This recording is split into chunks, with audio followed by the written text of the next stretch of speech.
Well, hello everyone, and welcome to the concession stand here on the KB Radio Network. I am your host, Kevin Reed, and this is the review of the new vigilante action spy thriller, The Amateur, starring Oscar winner Rami Malek. It also stars Rachel Brosnahan and Lawrence Fishburne in supporting roles. And in this film, uh, Charlie, played by Rami Malek, a CIA cryptologist, or however they call him in the movie, loses his wife in a London terrorist attack. He realized his bosses will not act due to conflicting internal priorities. Having blackmailed the agency to train him as a field operative, Charlie embarks on a one-man mission to hunt down his wife's killers. This film is directed by James Hawes, and it is based on a 1981 novel of the same name. The Amateur is one of these throwback kind of 90s thrillers that we used to get back in the day.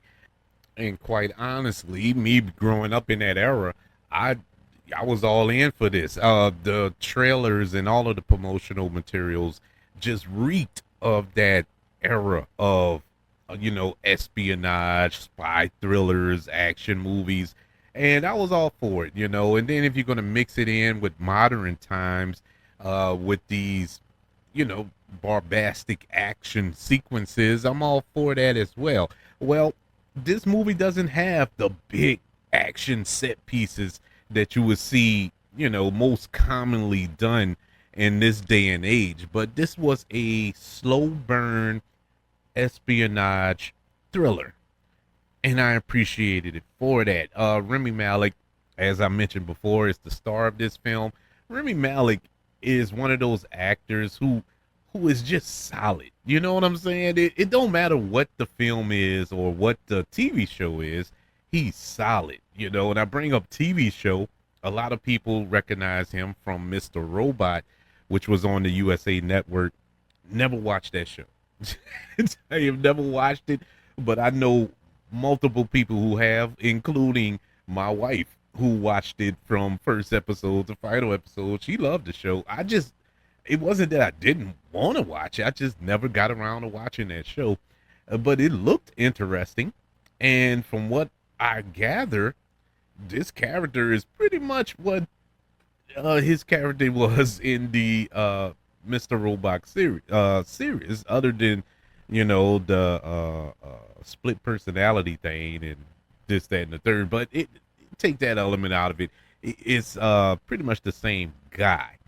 But Remy Malik, he won the Oscar for playing Freddie Mercury in Bohemian Rhapsody, and he's just solid in everything else. I remember watching him in The Little Things. I think that's the name of the movie, with Denzel Washington and Jared Leto. I was super excited for that movie when it came out, because you have Remy Malik, Gerard Leto, or Jared Leto, and Denzel Washington in the same movie, and it fell flat. I was like, my God, this movie is not all that good. It was all right. It was all right. It wasn't a bad movie. It just wasn't as good as I was hoping, with these three powerhouse actors, three Academy Award winning actors, and it just didn't work for me. But I liked him in it. I liked all the other actors in it as well. It was really the material. But I was hoping to see him in a role, action oriented, because normally actors and actresses, once they won their Academy Award, they normally try their hand at action films. Think about Nicolas Cage. Nicolas Cage won the Academy Award for Leaving Las Vegas. I don't know. I blinked on it for a second. Leaving Las Vegas, and he immediately went into The Rock, and then Con Air, and then Face Off, and all these other action movies. And Angelina Jolie, she won the Academy Award for Girl Interrupted, and the next thing you know, she was Laura Croft. She was doing these action movies, and it seems to be a trend Not every actor does that, but it seems to be a trend sometimes with these actors. And I thought Remy Malik would kind of fit into that. And I really thought that this film was going to be that kind of movie as far as him performing these action sequences, these fight sequences, and all this here. It wasn't that. This movie wasn't that. This was really a espionage film, and I appreciated it for that because it had a sense of realism that allowed me to enjoy this film even more. His character was not John Wick. He wasn't Jason Bourne. He wasn't highly trained by all of the Navy SEALs, and he didn't rappel out of a helicopter from 10,000 feet in the air and all this here without a parachute. No, he was just this office guy. He was a nerd, he was a hacker of some sorts that mainly dealt with cybersecurity and whatnot. So he's not that guy. And when this incident, this event took place, this terrorist attack that took place and cost the life of his wife, it was a revenge tour. But how do I exact revenge on these men and women that did this to my wife, and I have no training, no idea on how to kill them? I can hunt them down. He's great at his job. He found out who they were, but what I'm gonna do when I get there? How would I take them out?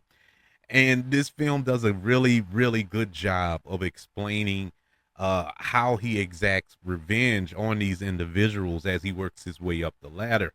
And I really did enjoy that. I really did. And the relationship between Remy Malek's character and his wife, who's played by Rachel Brosnahan, it's really good because it's no spoilers. Is in you notice from the trailers and from the synopsis that his wife dies pretty early on in the movie, very early on in the movie, but she does pop up, not just in flashbacks per se, but in his kind of a hallucination.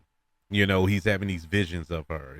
She was like the angel on his shoulder throughout this little mission, and that was a nice little touch to his character because he's a lonely guy. He's going on this mission by himself. He doesn't have anybody to rely on, and so when something happens and he's kind of shaken up and everything by it, his self-conscious is speaking to him, and the device they use for his conscious is his wife. And I thought that was a really, really good touch.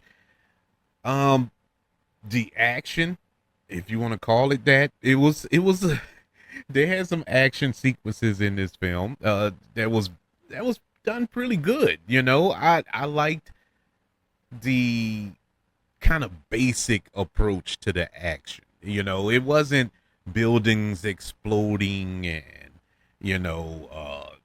big elaborate car chases like Bullet or something like that. No, it was a very contained type thing. Real.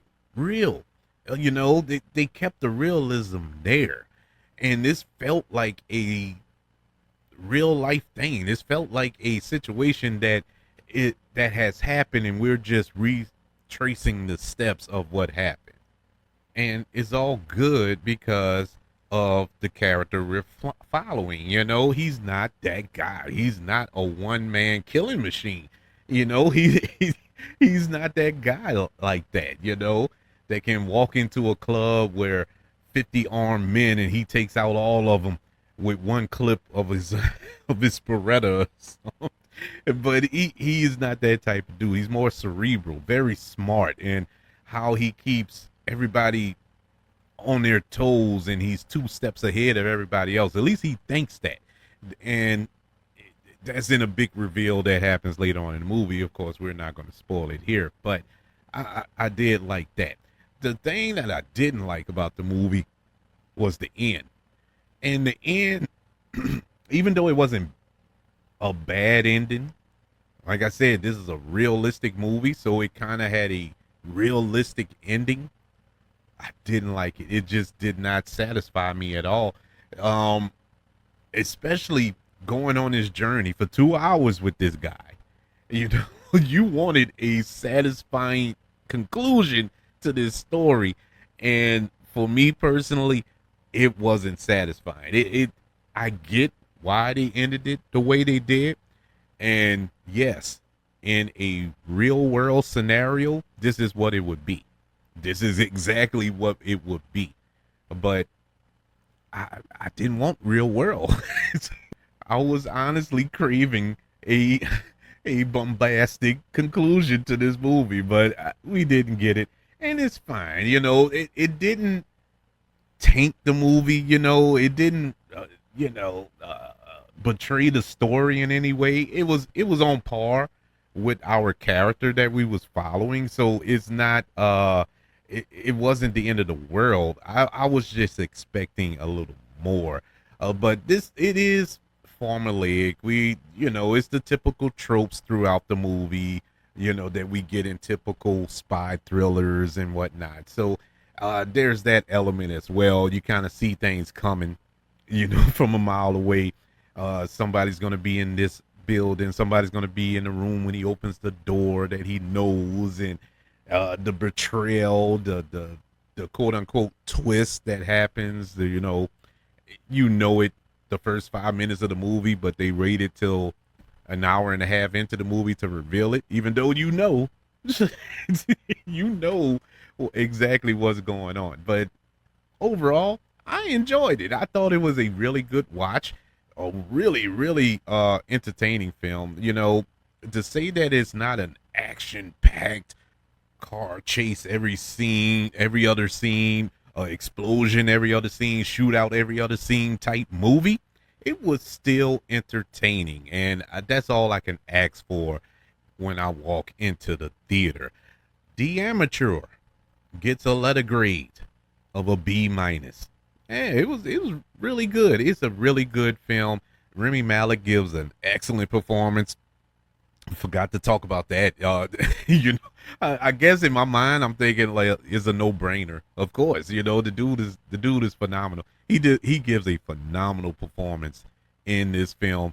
If anything, go see the film for his performance. It was very, very good. I would love to know your thoughts of The Amateur. Did you check it out, or are you planning to check it out? Did you like it? Did you not like it? Email the show, kbradiopodcast@gmail.com. You can also search for the show on all social media platforms. Just search for the KB Radio Network. Also, don't forget about the KB Radio Network channel on YouTube. Subscribe and like this video if you don't mind. Don't forget about the 5 stars, the reviews, and sharing this show if you're listening on Apple Podcasts, Spotify, iHeartRadio, wherever you are currently listening to the concession stand here on the KB Radio Network. Everybody, thank you for joining me for this review of The Amateur. Want you all to know that I love you, continue to love everyone, and until we speak again, you all be blessed.